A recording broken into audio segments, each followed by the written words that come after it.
Hello et bienvenue sur Éclaire ton bise, le podcast qui va t'aider à mettre ton bise en lumière. Je suis Vanessa, maman de jumelles, salariée à temps partiel et mentor business, et j'accompagne les entrepreneurs en manque de temps à jongler entre leur vie pro et perso sans négliger aucun des deux.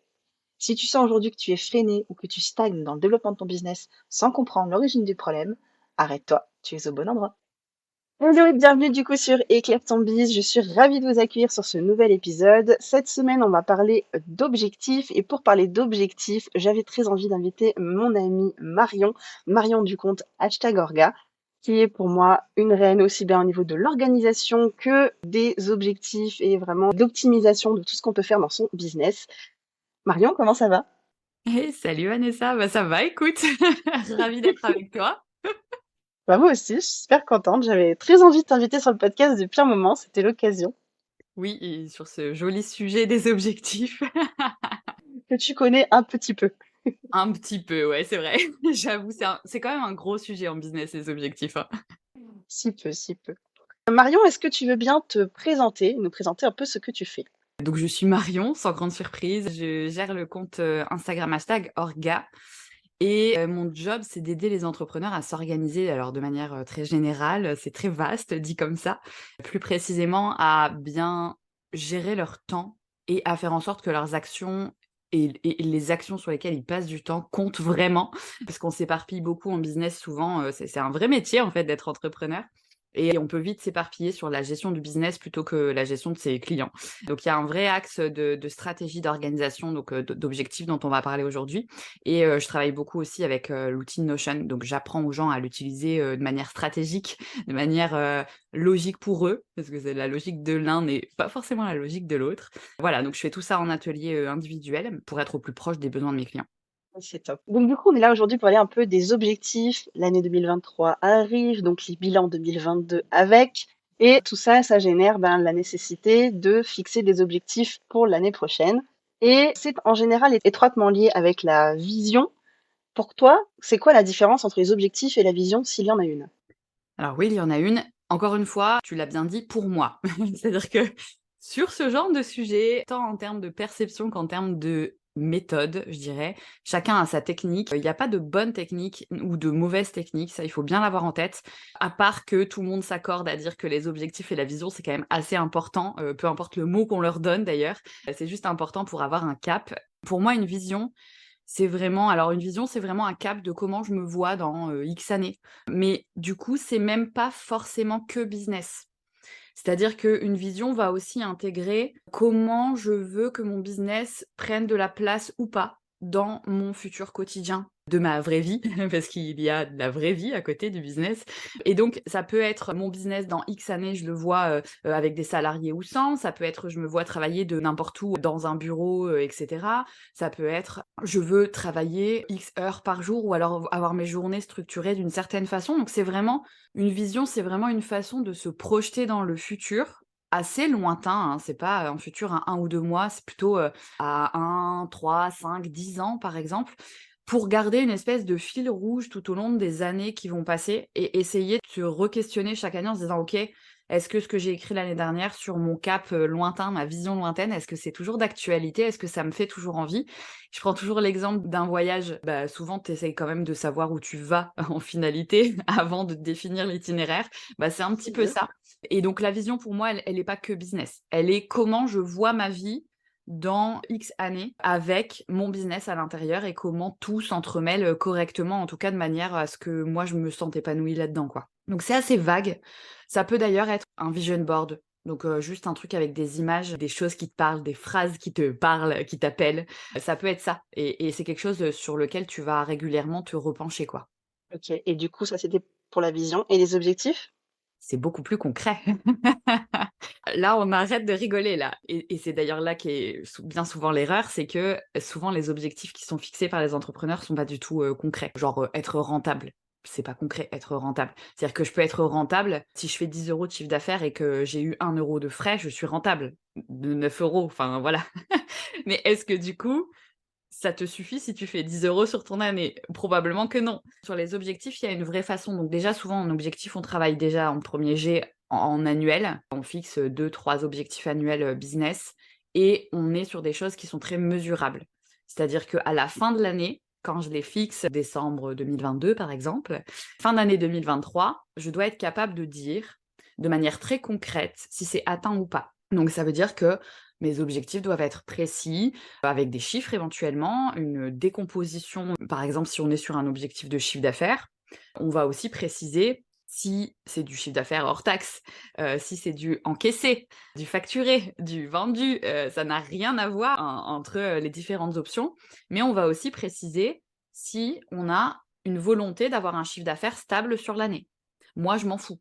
J'ai un chiffre d'affaires global annuel et après c'est à moi de gérer les fluctuations et cetera, mais je suis OK avec ça. Il y a des gens pour lesquels c'est très important en termes de charges, de frais et cetera, quotidiens, que c'est très important pour eux d'avoir le même salaire entre guillemets «tous les mois». Et donc dans ce cas, ça doit être extrêmement précis et écrit dans l'objectif. Parce que si en fin d'année, on a réalisé l'objectif global de chiffre d'affaires, mais qu'on a eu des mois à 0 et des mois à 10 000, bah, si l'intérêt et l'objectif était d'avoir quelque chose de lissé sur l'année, alors l'objectif n'est pas atteint. Et donc ça veut dire que derrière, il y aura c'est OK, hein, de ne pas atteindre un objectif, mais ça veut dire que derrière, il y a une prise d'action et notamment un travail sur comment je vais lisser mon chiffre d'affaires. Pourquoi est-ce qu'il n'a pas été lissé cette année et pourquoi l'année prochaine, il doit être encore lisse et comment je vais faire pour qu'il soit un peu plus lissé? Donc un objectif est très mesurable, très précis, complètement non interprétable, que ce soit par soi-même ou par quelqu'un d'autre. Donc c'est pour ça aussi que c'est intéressant de les travailler avec, d'autres gens et c'est, quelque chose qui sert à tirer des actions très précises aussi, quand on analyse, l'atteinte ou pas, de l'objectif. Ça marche. Est-ce que c'est clair? C'est très clair et ça fait déjà tourner mon cerveau. Je te mens pas Pardon. trop, mais c'est pas grave, je peux faire une pause. Prends des notes, hein, pendant l'épisode, tu permets? C'est ouais, c'est un Hem gros sujet. et du coup, comment est-ce qu'on définit des objectifs pour qu'ils servent une vision globale? Alors, je vais essayer de ne pas me concentrer sur l'outil, parce qu'évidemment, moi, je le fais sur Notion, parce que l'avantage de l'outil est que tout soit relié, les objectifs annuels, les tâches, etc. Tout est relié via l'outil, ce qui fait que c'est très simple à suivre. Mais on va sortir un peu de l'outil. Déjà, pour moi, la vision doit être sous ton nez quand tu travailles tes objectifs annuels. C'est pour ça que il y a un vrai intérêt, quel que soit l'outil, à mettre ses notes. Ça peut être un cahier, hein, pour moi, un cahier, c'est aussi un outil, si les gens sont en mode écrit. La vision doit être sous ton nez à chaque fois que tu travailles tes objectifs. Exemple précis, j'ai déjà travaillé avec quelqu'un qui avait des objectifs très, clairs dans sa tête et quand je lui ai fait parler de sa vision, en fait, elle travaillait dans sa vision, elle travaillait à distance, elle voyageait beaucoup et dans ses objectifs annuels, tous ses objectifs étaient dirigés vers du présentiel. Et tout de suite, tu vois l'écart. Et tu dis enfin moi, ça m'a interpellée tout de suite, ça m'a sauté aux yeux. Je me suis dit: «Ouh là, il y a un problème» et en fait, elle ne l'avait pas vu. Pourquoi? Parce qu'on est H24 la tête dans le guidon. Donc c'est complètement normal et c'est aussi pour ça que il faut garder sa vision sous son nez quand on travaille ses objectifs annuels. Moi, je conseille de travailler les objectifs annuels, fin d'année. Moi, je commence à les travailler en octobre jusqu'à décembre, hein. Je laisse les choses aussi arriver à moi, parce qu'il y a des choses qui plus je les travaille en amont, plus il y a des choses qui me viennent, en cours de route et je les retravaille en juin pour faire un gros point à mi-année, mais j'ai toujours ma vision sous le nez. Donc déjà, première chose, on garde la vision vraiment sous les yeux pour être sûr que on ne part pas dans la direction opposée pendant l'année qui arrive. Ensuite, on définit des objectifs en fonction là, je parle d'objectifs business, en fonction de ce qu'on veut atteindre avec son business. Et il y en a pas 2 d'entrepreneurs qui veulent atteindre la même chose. On ne définit pas des objectifs par rapport à d'autres gens ou par rapport à ce qu'on pense que nos proches aimeraient qu'on fasse. Non. On définit des objectifs en étant le plus honnête avec soi-même. Et ça veut dire aussi qu'on essaye de pas les définir avec des peurs. «Ah non, mais je vais pas poser d'objectif de chiffre d'affaires parce que j'ai peur, j'arriverai jamais à faire ce chiffre». Bah ouais, mais en fait, si tu pars déjà de ça, tu y arrives pas, c'est sûr. Mmh mh. Donc en fait, on essaye de les définir de manière très factuelle. Par exemple, sur l'objectif de chiffre d'affaires et bah, simplement, on va se dire: «OK, moi, j'ai besoin de ça comme, sous à la fin du mois dans mes poches. Du coup, ça fait combien en chiffre d'affaires? Et donc du coup, ça fait combien en annuel?» Et on arrive déjà comme ça à sortir un premier chiffre en fait et on décompose comme ça et une fois qu'on a ce chiffre-là, on se dit: «OK, mais du coup, ma vision, c'est quoi?» parce qu'il y a encore notre vision qui traîne à côté et on se dit: «Ma vision, c'est quoi?» Bah, si c'est, dans 2 ans d'être millionnaire, va peut-être falloir t'activer sur tes objectifs annuels, par exemple. Là où quelqu'un qui n'a pas une vision, très tournée sur, j l'argent ou le capital de la société et cetera, bah, va pas forcément avoir des objectifs, qui vont monter en flèche en termes de chiffre d'affaires et c'est là où on se dit: «OK, donc si ma vision c'est ça dans X années, si je veux autant de salaire, il faut que je commence à définir mes marches en termes de chiffre d'affaires sur les 2-3 années à venir».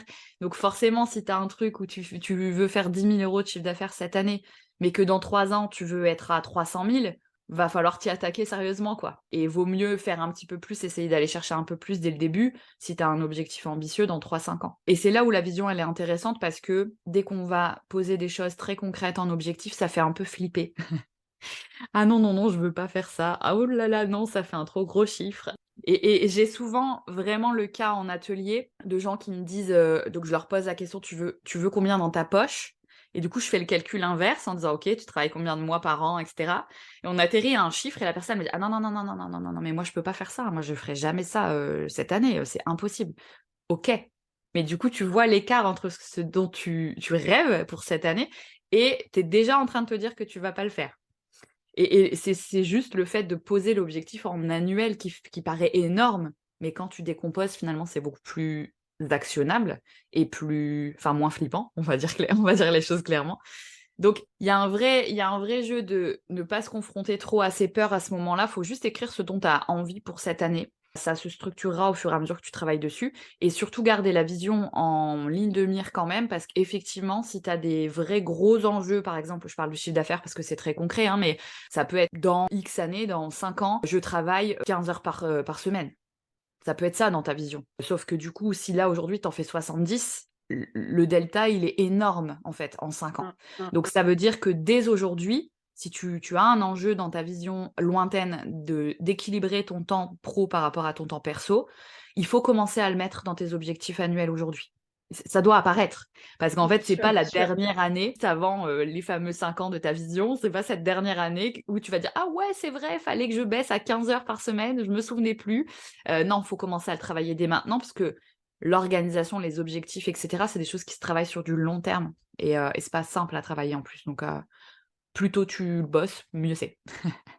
Donc je résume un petit peu, on commence par définir sa vision, on garde sa vision bien à l'œil avant de créer ses objectifs et on établit ses objectifs sans craindre les efforts qu'il y a à faire pour les atteindre. Ouais, complètement. Ça va, c'est bien résumé? Ouais, c'est bien résumé. Comment est-ce qu'on fait pour garder le cap de sa vision quand on suit ses objectifs au quotidien? Pour moi, la vision, elle s'efface une fois que tu as fixé tes objectifs. À chaque moment de ton business, tu te concentres sur un truc différent. C'est-à-dire que quand tu écris ta vision, quand tu dessines éventuellement ta vision, quand tu fais des collages de ta vision, tu es dans un mode, prise de recul. C'est d'ailleurs pour ça que moi, je recommande toujours de faire ce travail-là une fois par an et de le relire sérieusement au milieu de l'année et pas plus. Parce qu'en fait, une vraie problématique quand tu es, entrepreneur, c'est que tu as la tête dans le guidon et que une vision et des objectifs annuels, ça se travaille que quand tu es en dehors de ton business. Donc ta vision, tu la travailles quand tu es en dehors de ton business, ce qui fait que tu es moins parasité par: «Ah non, mais il faut que je fasse ci, il faut que je fasse ça. Ah non, mais pour faire ça, va falloir que je fasse ça. Ah ça y est, je suis déjà, flippée, c'est bon, j'arrête tout, j'écris rien, j'abandonne mes objectifs». Donc en fait, tu travailles ta vision en mode, ça y est, tu sais, tu t'es endormi, tu rêves, tu es dans 5 ans, qu'est-ce que tu veux? Genre, tu fais ça, je sais pas, quand tu es en vacances, quand c'est les vacances de Noël, j'en sais rien, quand tu es en dehors de ton business. Tu la travailles et tu te dis: «OK, comment cette année j'avance pour cette vision et qu'est-ce que je vais écrire comme objectif annuel?» Et ça, c'est un moment où tu es en dehors de ton business. Une fois que tu as écrit tes objectifs annuels et que tu sais en tout cas comment ils sont répartis, alors 2-3 pas plus, hein, pas un parce que ton cerveau ne sait pas travailler, sur la même chose toute une année, mais pas plus que 3 sinon tu t'éparpilles complètement. Une fois que tu as défini ces objectifs annuels, tu vas couper ton esprit de ta vision parce que tu viens de faire le lien entre ta vision et tes objectifs annuels. Donc tu sais que les objectifs annuels que tu as écrits, ils vont déjà te permettre d'avancer vers ta vision dans quelques années. Donc, OK, la vision, ça y est, on l'oublie. Maintenant, on va baisser un petit peu en prise de recul et on va aller un peu plus vers du concret. Comment ces objectifs annuels-là, tu vas faire pour les atteindre? Et donc là, on passe plus à dans 5 ans, on passe à cette année-là. Qu'est-ce qui va se passer? Donc là, il faut se projeter, hein, on est décembre 2022, on a oublié ce qu'on veut dans 5 ans, ça y est, on sait que cette année, on a prévu des trucs qui vont nous permettre d'y aller. Donc, en se concentrant sur ces trucs en question, on sait qu'on va avancer dans le bon sens. Donc on n'a plus besoin de se préoccuper de la vision et on descend d'un niveau et on se dit: «OK, j'ai ces 2-3 objectifs annuels-là, comment je fais maintenant pour y aller?» Parce que ça fait flipper, c'est des gros chiffres, c'est des gros enjeux, j'ai un peu de mal à savoir comment je vais y aller. Bah, c'est quoi les moyens qui vont te permettre d'aller, vers ça? Du chiffre d'affaires, ça va être c'est quoi les offres? Combien tu en vends? Est-ce que tu sors des nouvelles offres? Comment, je sais pas, comment tu communiques? Est-ce que tu te présentes sur des nouvelles plateformes, sur des formats, sur lesquels, tu pas encore aujourd'hui? Ce genre de choses. Et là, tu rentres dans le moyen de réaliser tes objectifs annuels. Et en fait, tu vas commencer à lister les trucs qui te viennent un petit peu à l'arrache, hein, comme ça, tu pas obligé de respecter un formalisme particulier. Et une fois que tu as fait ça, tu commences à faire des patates et tu dis: «Ah, il y a un axe, là, début d'année, ça, il faut que je le lance dès le début de l'année parce que si je veux atteindre ça en fin d'année, il faut que ça soit lancé en début d'année». Puis là, tu dis: «Ah, bah, OK, ça va être sur le trimestre 1». Et en fait, petit à petit, tu vas commencer à décomposer ton année, alors en trimestres pour certains. Moi, je le fais au mois, très clairement, parce qu'il y a quand même, sur beaucoup d'objectifs, une certaine logique. Si tu sors une formation, bah, avant de sortir une formation, va falloir écrire, va savoir déjà sur quel sujet, donc peut-être, aller sonder ton audience, puis peut-être décomposer, commencer à écrire les sujets. Enfin, c'est des choses qui sont chronologiquement dans un ordre évident et donc forcément, si tu dis: «La formation, je la sors en décembre», bah, les mois d'avant, tu vas travailler dessus. Mais si tu la sors en juin, bien sûr que du coup, ton début d'année va être très occupé là-dessus. Et donc, ça va commencer à dessiner ton année. Et au moment Mmh. où tu fais ce travail-là, de décomposition en trimestre et en mois, tu as oublié ta vision. On s'en fout de ta vision à ce moment-là. Puisque finalement, tu as déjà écrit des objectifs annuels qui sont en lien avec ta vision. Donc, on oublie la vision, on passe au trimestre et au mois. Et une fois que tu es passé au trimestre et au mois, tu oublies les objectifs annuels parce que de toute façon, tu sais que ce que tu as écrit sur tes mois, ça va te permettre d'atteindre tes objectifs annuels. Donc, tu oublies tes objectifs annuels et là, tu te concentres sur la décomposition en tâches. Pour tourner ma formation, il va me falloir du matériel, OK, il va me falloir une plateforme de formation, par exemple. Du coup, bah, j'y connais rien, je vais me renseigner. Il va me falloir un script, donc quand est-ce que j'écris mes scripts? Donc ça va être une tâche. Est-ce qu'il y a, des visuels particuliers, des slides, ce genre de choses? Et donc là, tu vas commencer à décomposer en tâches. Et donc à chaque fois je sais pas si c'est clair, mais à chaque fois que tu descends d'un niveau dans la précision, tu oublies le niveau du dessus. Ce qui fait que ça te permet vraiment de te concentrer sur le truc sur lequel tu es en train de travailler. Et Ouais, c'est clair. c'est comme ça qu'on arrive à des quotidiens qui sont concentrés sur des tâches.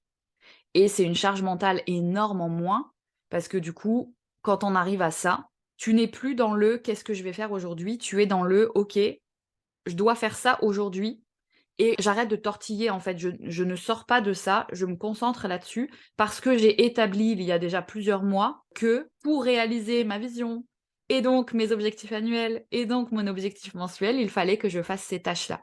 Donc évidemment, des tâches, tu oublies, hein, il y en a que tu maîtrises mal, que tu estimes mal en termes de durée. Il y a des trucs que tu oublies et donc tu rajoutes au fur et à mesure de l'année.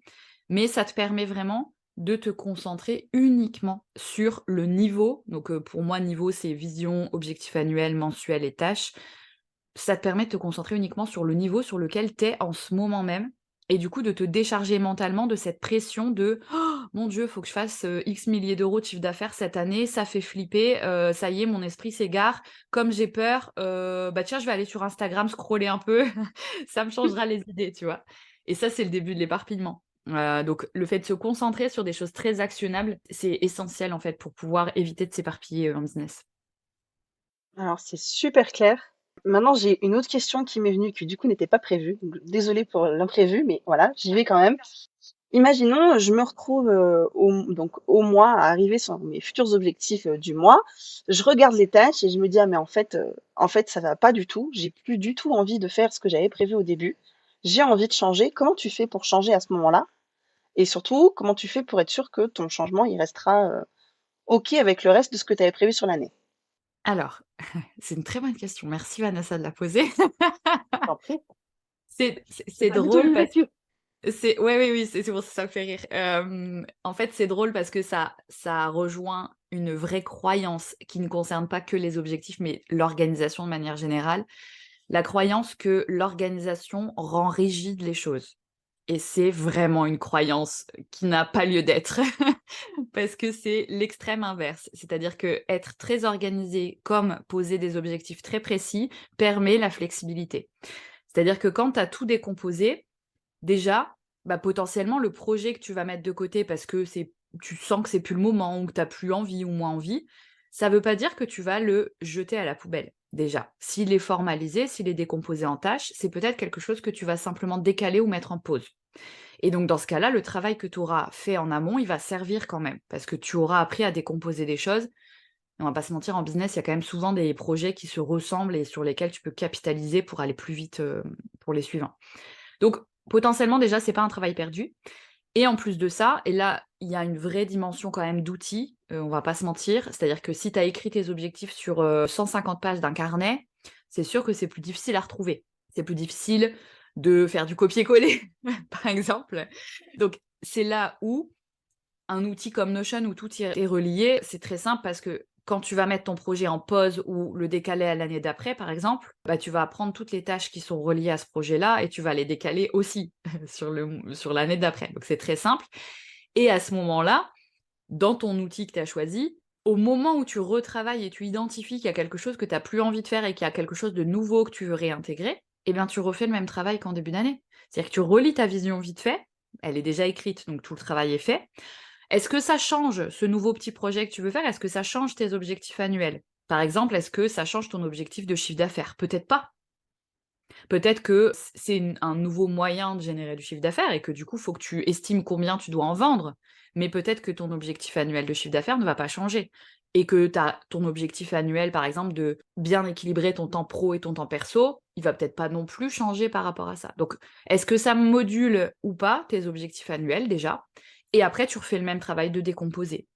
C'est-à-dire que tu dis: «OK, à la lumière des choses que je décide de faire ou de ne plus faire, est-ce que ça module ce que je dois faire sur les différents mois de l'année?» Si oui, tu mets à jour et surtout tu vérifies qu'en termes de charge, ça passe. Parce que ça, c'est vraiment le gros souci de la majorité des entrepreneurs, c'est que quand tu as une idée, tu veux la sortir tout de suite et que tu as beaucoup de mal à dire: «Ouais, mais du coup, je la sors tout de suite, mais je vais décaler autre chose». Souvent, c'est je garde ce qui était prévu et je rajoute un truc et je rajoute un autre truc et à force de faire ça, bah, tu exploses en vol parce que du coup, tu as trop de choses à gérer en même temps.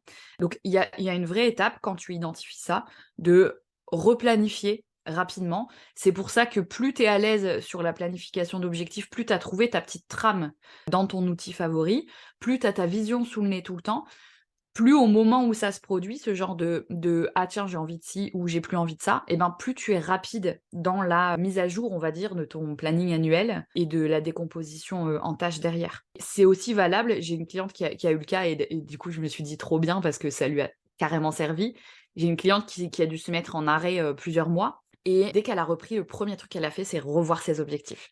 Je me suis dit: «OK, là on a on a passé un niveau» parce que du coup, elle s'est dit: «De toute façon, je peux pas enfin les 2 mois sur lesquels j'ai pas travaillé, je m'assois dessus quoi». Enfin il y a un moment, je suis pas surhumaine, je peux pas rattraper 2 mois. Je suis toute seule, je peux pas rattraper 2 mois. Ouais, c'est Et donc sûr. tout de suite, bah oui, enfin c'est mathématique quand tu regardes de l'extérieur, c'est mathématique. Sauf que si tu prends pas ce temps-là, quand tu reviens et que tu te remets à travailler, si tu ne prends pas ce temps pour replanifier, décaler, reprioriser ce qui est important pour toi à ce moment-là, bah, tu reprends et tu te réarrêtes. Parce qu'en fait, tu te reprends 2 mois avec 2 mois de travail dans la tronche, quoi. Donc en Mmh. fait, tu te reprends une vague, un tsunami de trucs à faire et tu te renoies à peine tu es reparti, dans le boulot.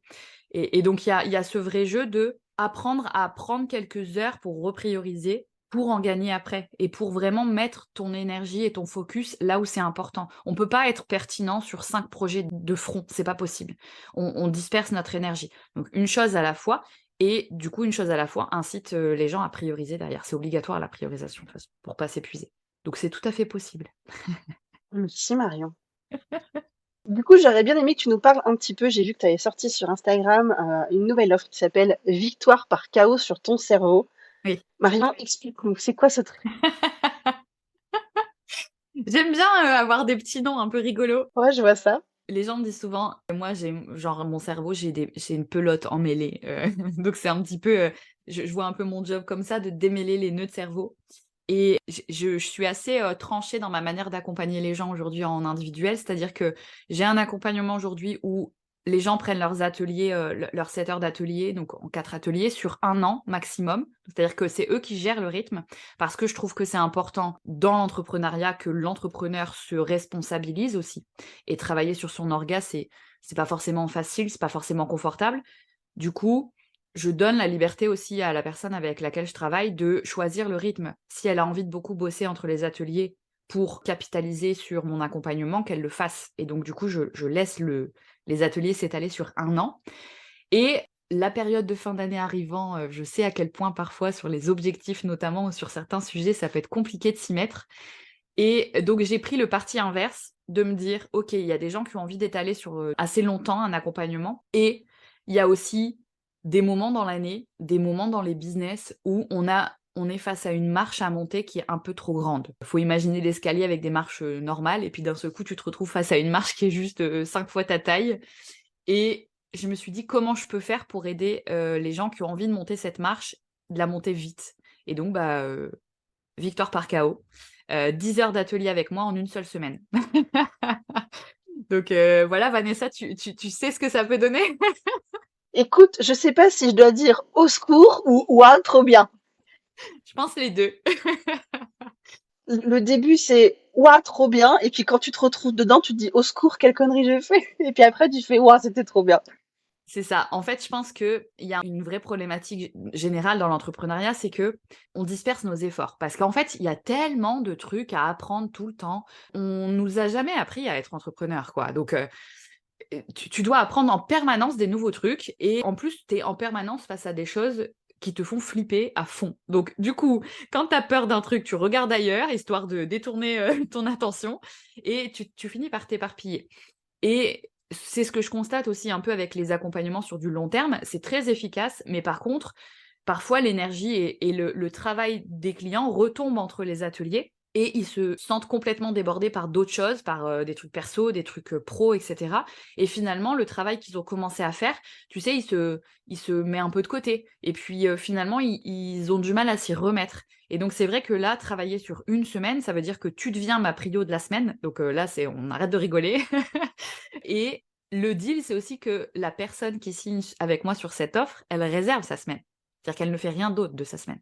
Donc c'est un vrai investissement, sauf que du coup, tu investis une semaine sur l'année et les 51 autres semaines, elles sont au clair, quoi. Et ça peut être, alors évidemment, sur le sujet des objectifs, là, c'est vraiment la période. Pour le coup, j'ai déjà des clients qui ont signé, notamment sur ces sujets-là, parce que c'est la période idéale pour travailler ses objectifs annuels et te dire, bah, tu les travailles en binôme et après tu es tranquille, tu vois? Genre toute ton année, voilà, tu as le cadre qu'il faut pour avancer sereinement sans te poser de questions.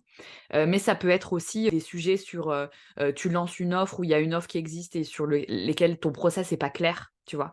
Tu pas outillé, tu fais tout à la main, tu perds beaucoup de temps, du coup tu pas rentable. Donc ça peut être aussi pendant une semaine quasiment, travailler que sur ça, mettre un gros coup de propre dans Notion aussi, bien maîtriser son espace Notion, mais tu montes la marche. Cette fameuse putain de marche qui ne passe pas, tu la montes et tu parles plus après, quoi. Tu es débarrassé de ça. Donc c'est un petit peu le deal de cette offre et j'ai très, très hâte, pour être honnête, de commencer avec mes clients là sur décembre sur cette offre-là parce que on travaille beaucoup mieux et plus fort quand on est sur une période bien identifiée.